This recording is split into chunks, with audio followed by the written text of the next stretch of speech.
यह बहुत पहले की बात है। एक घने जंगल में एक बहुत ही सुंदर नदी बहती थी। उस नदी में एक बूढ़ा और चालाक मगरमच्छ रहता था। मगरमच्छ एक नंबर का धूर्त था और किसी भी तरह बिना मेहनत किए अपना भोजन हासिल करना चाहता था। इसी जंगल में एक विशाल और बुद्धिमान हाथी भी रहती थी। वह हाथी बहुत ही दयालु था और जंगल के जानवरों का मदद भी करता था। हाथी के वजह से ही जंगल के सभी जानवर अपने आप को सुरक्षित महसूस करते थे। दिन मगरमच्छ हाथी को नदी किनारे देखा और मन ही मन सोचा, अगर मैं किसी तरह इस हाथी को धोखा देकर खा जाऊं तो कई दिनों तक मुझे शिकार करने की नौबत नहीं आएगी और मैं हाथी के मांस को मजा लेकर खाऊंगा। फिर मगरमच्छ ने एक योजना बनाई और अपनी योजना के मुताबिक नदी के किनारे चला गया और हाथी नदी में पानी पीने आती है। मगरमच्छ हाथी को देखता है और बोलता है, मेरे मित्र हाथी, मैंने सुना है कि जंगल के दूसरे किनारे और मैंने बहुत ही हरे भरे एवं बहुत ही मीठे फल देने वाले बाग है। तुम वहाँ के फल कभी नहीं खाई होंगी। अगर तुम चाहो तो मैं तुम्हें वहाँ लेकर जा सकता हूँ और तुम अपने मन मुताबिक मीठे मीठे बहुत सारे फल खा सकती हो।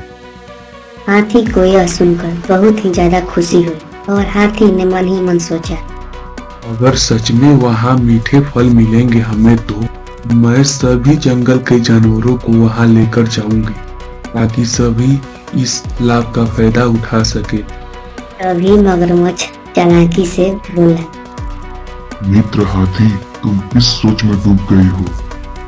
नहीं नहीं, किसी भी सोच में नहीं। हम वहाँ कैसे जाएंगे? हमें उस बाग तक जाने के लिए इस नदी को पार करना होगा। हाँ मगरमच्छ भाई, लेकिन मुझे तो तैरना ही नहीं आता। इसकी चिंता तुम क्यों कर रही हो? तुम्हें अच्छी तरह से पता है कि मैं पानी में रहता हूँ और इस वजह से मैं तैरने में बहुत ही ज्यादा निपुण हूँ। इस नदी को पार करने में तुम्हारी मदद मैं करूँगा हाथी मित्र। बस तुम मेरी पीठ पर बैठ जाओ और मैं तुम्हें वहाँ आराम से लेकर चला जाऊंगा। हाथी को थोड़ा मगरमच्छ के ऊपर शंका हुआ, लेकिन हाथी ने मगरमच्छ पर भरोसा कर लिया और हाथी मगरमच्छ के पीठ पर बैठ गई और मगरमच्छ हाथी को अपने पीठ पर बैठाकर नदी पार करने लगा। जैसे ही मगरमच्छ नदी के बीच में पहुंचा, तभी मगरमच्छ ने एक जोरदार ठहाका लगाया और हाथी से बोला, मूर्ख हाथी, मैं तुम्हें किसी भी मीठे फल के बाग में नहीं ले जा रहा, बल्कि मैंने तुम्हें बाग का झांसा देकर तुम्हें फंसाया है। अब मैं तुम्हें मारकर अपना भोजन बनाऊंगा और कई दिनों तक आराम से बैठकर खाऊंगा। हाथी को समझ में आ गया था कि वो बुरी तरह से फंस गई है, लेकिन हाथी थोड़ी भी नहीं घबराई और घबराने के बजाय हाथी ने अपना दिमाग लगाया और अपनी चालाकी दिखाई और हाथी मगरमच्छ से बोली, वाह मगरमच्छ भाई, तुम तो बहुत ही बुद्धिमान निकले। मैं तो तुम्हें बेवकूफ समझ रही थी, लेकिन तुम्हें पता है कि नहीं, हाथियों का दिल बहुत ही ज्यादा स्वादिष्ट होता है। हाथी की ये सारी बातें सुनकर मगरमच्छ अचानक चौंक गया और हाथी से तुरंत पूछा, क्या सच में हाथियों का दिल बहुत ही स्वादिष्ट होता है? हाँ मगरमच्छ भाई, क्या तुम्हें नहीं पता है क्या? जंगल के सभी जानवर जानते हैं। अच्छा, तो बताओ फिर तुम्हारा दिल कहाँ पर है? और हाथी ने अपने दिमाग को संतुलित बनाते हुए और चालाकी से उत्तर दिया, मेरा दिल तो जंगल में एक पेड़ के नीचे रखा हुआ है। अगर तुम सच में मेरे दिल को खाना चाहते हो तो हमें वापस चलना होगा और मैं तुम्हें वहां ले जाऊंगी और तुम आराम से मेरे दिल को खा लेना। मगरमच्छ को हाथी के बात सच में सच लगने लगी और मगरमच्छ नदी में तुरंत मुड़ा और कुछ ही देर में हाथी को नदी के किनारे लेकर आ गया। और जैसे ही हाथी नदी के किनारे पहुंचे, मगरमच्छ के ऊपर से छलांग लगाई और जमीन पर आ कूदी और हाथी गरजते हुए बोली, अरे अबे मूर्ख मगरमच्छ, क्या कोई भी जीव अपना दिल अपने शरीर के बाहर रख सकता है क्या? तूने मुझे धोखा देने की कोशिश की, लेकिन मैं तुमसे ज्यादा चालाक हूँ। तू क्या मुझे धोखा देगा? इतना बोलकर हाथी वहां से जंगल में वापस चली गई और मगरमच्छ भी अपने किए पर पछताया और शर्मिंदा होकर पानी में वापस चला गया और फिर कभी हाथी को परेशान करने की हिम्मत नहीं की। समय पहले की बात है। एक घने जंगल में एक चालाक लोमड़ी रहती थी। वह बहुत तेज तर्रार थी, लेकिन साथ ही आलसी भी थी।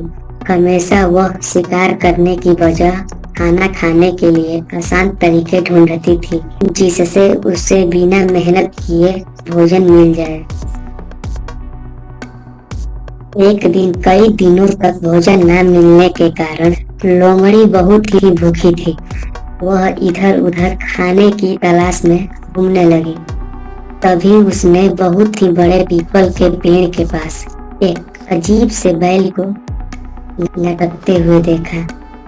बैल के फल चमक रहे थे और उनमें से अजीब सी मीठी सी खुशबू आ रही थी। लोमड़ी ने सोचा, अगर मैं इन फलों को खा लूं तो मेरी भूख मिट जाएगी। वह उछली, मगर फल बहुत ही ऊंचाई पर थे। उसने कई बार कोशिश की,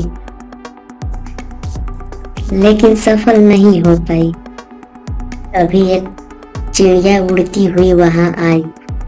उसने लोमड़ी को देखी और बोली, यह कोई साधारण बैर नहीं है, यह एक जादुई बैर है। इसके फल तोड़ने के लिए तुम्हें एक जादुई मंत्र बोलना पड़ेगा। लोमड़ी उत्सुकता से पूछी, कौन सा मंत्र? चिड़िया मुस्कुराई और बोली, जब तुम फूल या जादुई बैल कहोगी तो यह अपने आप ही झुक जाएगी, तब तुम्हें फल खाने को मिलेगा।